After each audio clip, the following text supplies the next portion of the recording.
पुणे जिल्हा परिषद पुणे आयोजित ऑनलाईन शिक्षण वर्गामध्ये आपणा सर्वांचे हार्दिक स्वागत।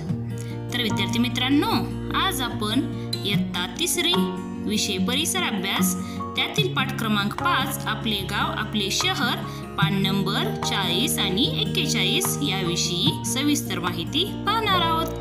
या पाठाची अध्ययन निष्पत्ती याप्रमाणे। हा माझा परिचय। तर परिसर अभ्यास इयत्ता 3री पाठ क्रमांक 5 आपले गाव आपले शहर। तर या पाठामध्ये काय आहे याविषयी आपण पुढील प्रमाणे माहिती पाहणार आहोत। सांगा पाहू मुलांनो, हे चित्र कशाचे आहे? हे चित्र एका गावाचे आहे। अगदी बरोबर आहे। यामध्ये प्राथमिक आरोग्य केंद्र, बैलगाडी, बसेस, मंदिर, कौलारू घरे याचा समावेश या ठिकाणी आहे। तर आता सांगा पाहू मुलांनो, हे चित्र कशाचे आहे? हे चित्र एका शहराचे आहे। अगदी बरोबर आहे। हे चित्र एका शहराचे आहे। या ठिकाणी खूप मोठमोठ्या इमारती आहेत, गार्डन आहे, हो की नाही? सांगा पाहू। आता पुढे काही चित्र दिलेली आहेत, त्यावरील आधारित काही प्रश्न आहेत, त्याची उत्तरे आपण पाहणार आहोत। या ठिकाणी छत्री, पानकोबी, सफरचंद, फुलकोबी, सायकल, स्वेटर अशी चित्र दिलेली आहेत। या चित्रावर आधारित खालील प्रश्नाची उत्तरे आपण लिहूयात। पहिला प्रश्न आहे, चित्रातील कोणत्या गोष्टी शेतात तयार होतात? तर वरील चित्रापैकी कोणत्या गोष्टी शेतात तयार होत असतील? अगदी बरोबर आहे। या ठिकाणी दिलेल्याप्रमाणे पानकोबी, सफरचंद आणि फुलकोबी या 3 गोष्टी शेतामध्ये तयार होतात। तर सांगा पाहू, पहिल्या प्रश्नाचे उत्तर काय असेल? या प्रश्नाचे उत्तर आहे पानकोबी, सफरचंद आणि फुलकोबी या गोष्टी शेतात तयार होतात। अगदी बरोबर आहे। तर आपण दुसऱ्या प्रश्नाचे उत्तर पाहूयात। तर दुसरा प्रश्न आहे, या गोष्टी आणखी कुठे मिळतात?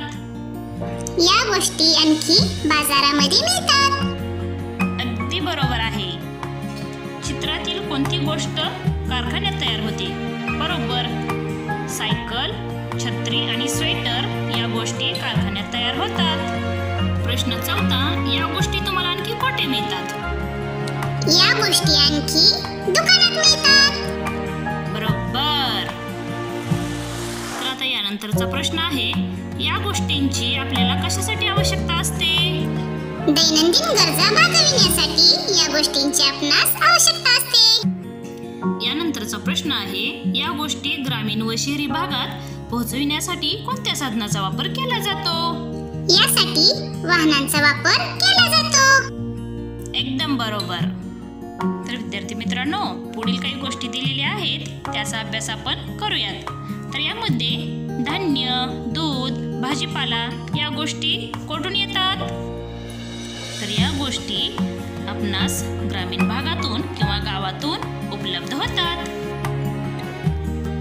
त्याचप्रमाणे सायकल, खेळणी, पुस्तके, कापड, औषधे, शेतीची अवजारे, मोटरसायकल, काच, साबण या प्रकारच्या गोष्टी कुठून उपलब्ध होतात? तर या शहरातून ग्रामीण भागामध्ये उपलब्ध होत असतात। या गोष्टी ग्रामीण भागाकडून शहराकडे किंवा शहराकडून ग्रामीण भागाकडे नेण्यासाठी वाहनांचा वापर मोठ्या प्रमाणात केला जातो। तर विद्यार्थी मित्रांनो, आता काही वाहतुकीच्या साधनांची माहिती घेऊयात। माणसाच्या गरजा वाढत गेल्या तसा त्याने वाहतुकीच्या नवीन साधनाचा शोध लावला। आधी गाढव, घोडा, उंट, बैल अशा जनावरांवरून सामान वाहून नेत असे। पुढच्या काळात बैलगाडी, घोडागाडी अशी साधनेही आली। तर अशा प्राण्यांचा वापर मानव वाहतुकीची साधने म्हणून करत असायचा, परंतु काळानुसार त्यामध्ये बदल होत गेला। नंतर जहाजे, मोटारी व आगगाडी यांचा शोध लागला। पुढे विमानाचा शोध लागला। त्यामुळे वाहतूक जास्त वेगाने करणे शक्य झाले। तर सांगा पाहू, पुढे एका रकान्यात वाहतुकीची साधने व दुसऱ्या रकान्यात ती कशावरून जातात हे दिले आहे। त्यांच्या योग्य जोड्या आपण रेषेने जुळवून घेऊयात। चला पाहूयात। या ठिकाणी वाहतुकीची साधने आणि दुसऱ्या ठिकाणी ती कशावरून चालतात हे दाखवले आहे। आगगाडी ही रुळावरून चालते, बैलगाडी कशावरून चालते? अगदी बरोबर आहे, ती कच्च्या रस्त्यावरून बैलगाडी चालू शकते। त्यानंतर जहाज, अगदी बरोबर आहे, जहाज ही पाण्यामध्ये चालते। त्यानंतर सांगा पाहू, बस ही कशावरून चालते? अगदी बरोबर आहे, बस ही पक्क्या रस्त्यावरून चालते। त्यानंतरचा प्रश्न किंवा त्यानंतरची जोडी आहे, विमान कशावरून चालते? अगदी बरोबर आहे, विमान हे आकाशामध्ये उडत असते। त्यानंतरची जोडी, ट्रक हा कशावरून चालतो? तर ट्रक हा सुद्धा पक्क्या रस्त्यावरून चालतो। तर समजलं ना हा पाठ मुलांनो? आपण या ठिकाणी वाहतुकीची साधने आणि ती कशावरून चालतात याच्या जोड्या जुळवलेल्या आहेत। हा व्हिडिओ पाहिल्याबद्दल धन्यवाद।